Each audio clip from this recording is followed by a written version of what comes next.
Olá, pessoal! Então, dando continuidade ao módulo 6.2, né, agora na parte 2, sobre práticas educativas no contexto educacional, eu gostaria de começar a introduzir aqui com vocês um pouquinho sobre as atitudes preventivas e reparadoras no contexto escolar. Então, o professor ele pode, na prática, atuar na prevenção e na reparação de esquemas desadaptativos, criando um ambiente de aprendizagem mais saudável e acolhedor. Ambas, né, essas atitudes, tanto atitudes preventivas quanto reparadoras, elas vão estar relacionadas ao reconhecimento e ao atendimento das necessidades emocionais não satisfeitas. Então, né, as atitudes preventivas, elas vão se referir às práticas que visam evitar o surgimento dos esquemas.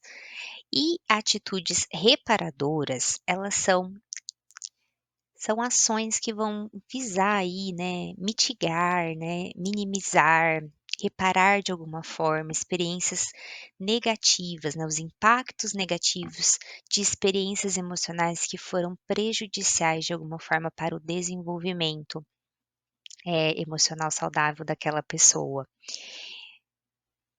Principalmente a gente vai falar em atitudes reparadoras após aquele período da infância e da adolescência. Então, enquanto a gente está falando ali na infância, enquanto os esquemas ainda não estão, não foram formados ainda, a gente fala de prevenção. Mas a partir do momento que a gente já passou ali dessa fase de vida de infância e adolescência, a gente vai falar de atitudes reparadoras. Então vamos começar, né, com a necessidade de conexão e pertencimento. Num contexto ali de sala de aula, né, o professor ele pode trazer esse suprimento emocional através de algumas atitudes na prática. Então, por exemplo, né, expressar o acolhimento, demonstrar empatia e mostrar que o aluno é bem-vindo e valorizado em sala de aula, pode ser fundamental aí para ajudar a suprir essa necessidade. Isso também vai proporcionar um ambiente mais saudável, integrativo, tanto na interação com o professor, como na relação com os alunos. Uma outra forma de nutrir o aluno através de conexão e pertencimento seria demonstrando interesse pelo bem-estar deles, né? Então, estar atento às necessidades e às dificuldades específicas de cada aluno, reconhecendo que cada indivíduo é único e, eventualmente, é necessário realizar adaptações ou intervenções. Quando a gente pensa em conexão e pertencimento, eu gosto muito de falar, né, da sensação do olho no olho, né, então, é a gente ter essa percepção, né, então a gente tem a sensação de conexão com pessoas que estão olhando para a tua necessidade, estão atentas ao que você precisa. É um olhar de cuidado. Toda vez que a gente pensa em nutrir essa necessidade emocional, é importante verificar qual que é o sentimento que aquela pessoa está tendo? Será que ela está se sentindo olhada, se sentindo querida, né? Será que ela sente e consegue perceber que você está interessado pelo bem-estar dela, né? A conexão, ela é o olho no olho, assim como a gente pensa ali na relação de mãe e bebê, por exemplo, né? A mãe, ela tem que estar conectada, ela tem que estar atenta ali e tentando identificar o que que aquele bebê precisa para que aquele bebê possa sobreviver.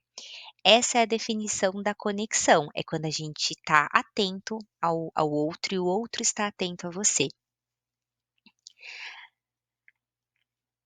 Uma outra forma, né, que vai ser bastante importante é através da transmissão da estabilidade emocional.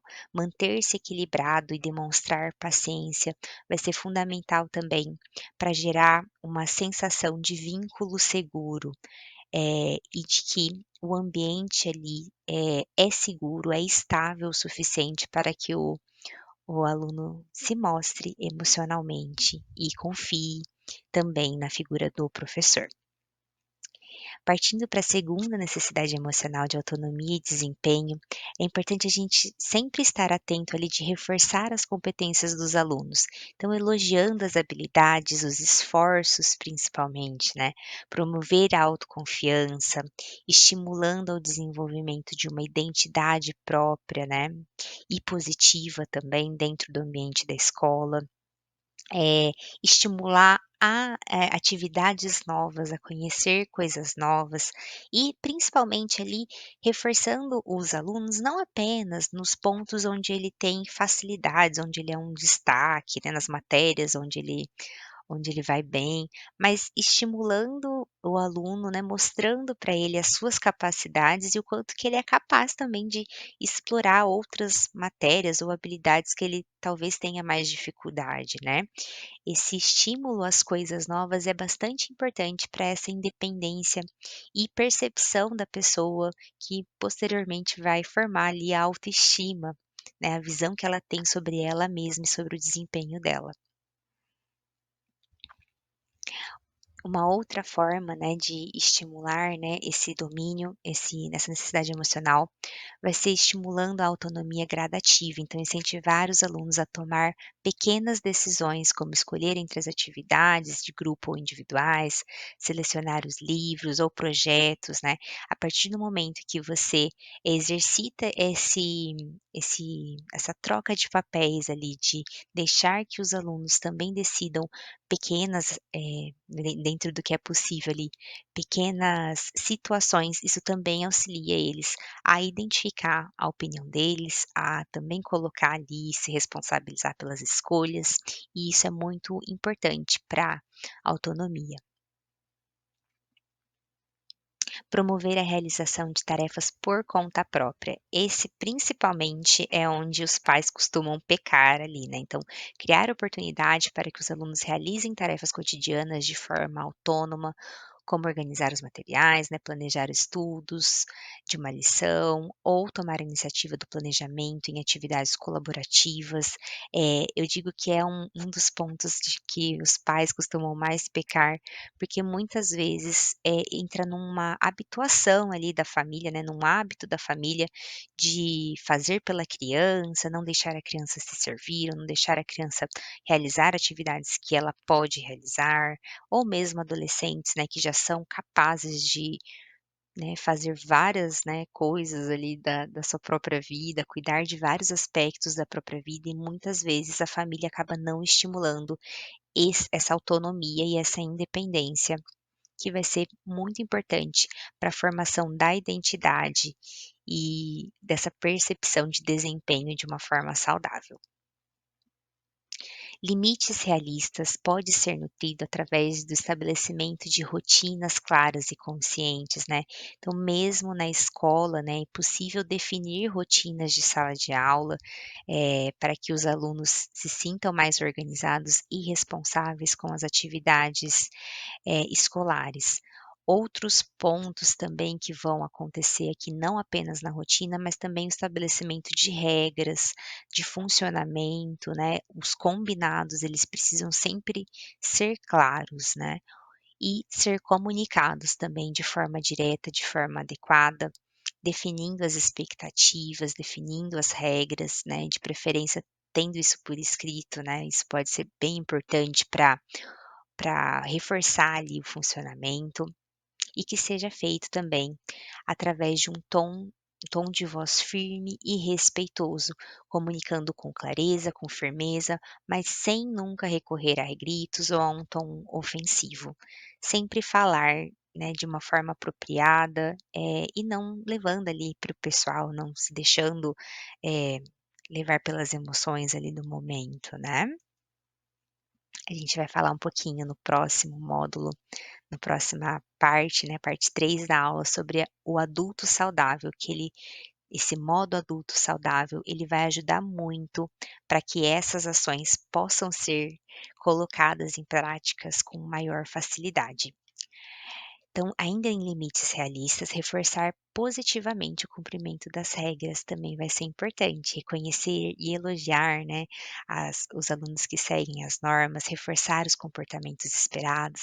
A gente viu ao longo dos módulos também, né, a importância que o reforço tem dentro da constituição ali de comportamentos e criações de hábitos, né. Então a gente consegue aumentar ali a incidência de um comportamento através de um reforço positivo, como por exemplo, um elogio, uma valorização, um reconhecimento. Explicar as razões pelas quais as regras acontecem, sempre que for possível, é importante que as pessoas compreendam o que está envolvido ali, o porquê que aquele combinado precisa ser estabelecido. E relacionar consequências a comportamentos inadequados, quando necessário também, né. E isso também deve fazer parte do combinado, no momento de fazer o combinado com a sala ali, né, desse estabelecimento de regras, já é já deve ser previsto as consequências. Então, assim como acontece, por exemplo, né, na sociedade, a gente entende que se a gente comete um comportamento X ou a gente infringe uma lei, existe uma consequência X. Então, a partir do momento em que eu tenho consciência da consequência, eu escolho a consequência. Então, a partir daqui a gente sai um pouquinho de um caráter punitivo, onde, por exemplo, se não existe um combinado, eu não sei o que você espera de mim, aí se eu tenho um comportamento X, eu recebo uma punição e para mim aquilo é uma surpresa, isso não era esperado ali dentro do nosso acordo. Esse tipo de situação não é favorável para que a pessoa internalize, aquilo como o porquê que aquilo está acontecendo ou um comportamento que seria adequado. O que é importante para um aprendizado, seja independente da idade, é que a criança tenha consciência desde o começo de qual vai ser a consequência, porque assim a punição ela se torna uma escolha da criança, assim como a gente na vida também escolhe ali, consequências se a gente tem um comportamento X ou Y, né. Então, adaptar as regras e consequências também vão ser importantes, considerar a faixa etária. Então, lembrando que dentro do desenvolvimento, cada faixa etária vai ter uma recomendação adequada ali de ajuste, para que não seja um super castigo para uma criança muito pequena, ou um castigo muito leve para uma criança que é maior, enfim, e assim sucessivamente. A validação emocional, ela pode ser garantida através de uma escuta ativa, onde o outro se sente ali ouvido e que o ouvinte está genuinamente interessado. Então, esse olhar, esse ouvido, né, essa escuta ativa e esse ouvido que acolhe, que se interessa, né, fazer com que o outro perceba que você se importa, é muito poderoso, é muito importante, né. E é uma estratégia, assim, fundamental para uma boa comunicação e para uma boa gestão em sala de aula. Absolutamente ninguém, independente da idade, está aberto a ouvir uma invertida ali, né, um ponto de vista diferente, se a gente chega sem ouvir antes o que a pessoa tem a dizer. Então, assim, é muito mais difícil você aceitar uma opinião diferente da sua, se a pessoa só chega falando e despejando ali a solução, do que se a pessoa primeiro ela ouve você, te escuta, você fala o que você pensa, ela realmente está considerando o que você está falando e depois ela te faz uma contraproposta ali, né, uma intervenção. Então assim, a escuta ativa ela é transformadora, ela é muito importante para a comunicação e pode auxiliar muito na resolução de conflitos também. O envolvimento dos alunos na tomada de decisão também vai ser considerada como uma importante forma de validar a opinião, os pensamentos, os sentimentos dos alunos, né. Então, dar aos alunos essas oportunidades de participar das decisões também vai trazer esse aspecto de validar o que eles pensam, o que eles sentem. Promover o reconhecimento entre pares, eh, também vai ser tanto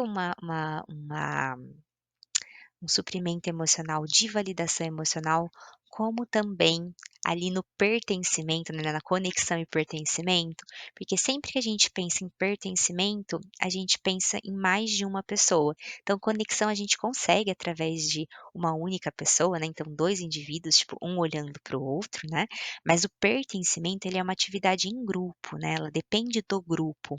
Então, esse reconhecimento entre pares pode ajudar muito a criar uma cultura de validação, de valorização entre os colegas, encorajando os alunos a reconhecer as conquistas e qualidades uns dos outros.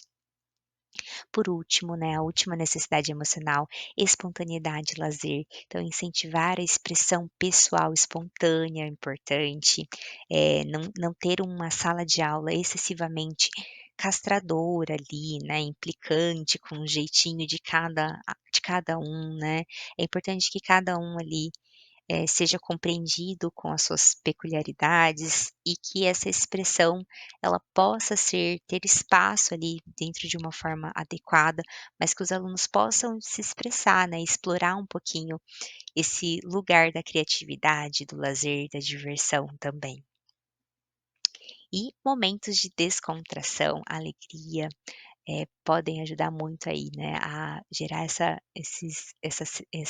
necessidade emocional tão importante que é a diversão e que muitas vezes a gente até na nossa vida adulta acaba esquecendo, né, o quanto que nós adultos também precisamos de diversão, e precisamos brincar e estimular também a nossa saúde emocional. Eh, hum, não existe adulto saudável também sem a espontaneidade, sem a diversão e sem o lazer. Vejo vocês então, pessoal, na parte 3 da nossa aula para fecharmos o nosso módulo. Abraços.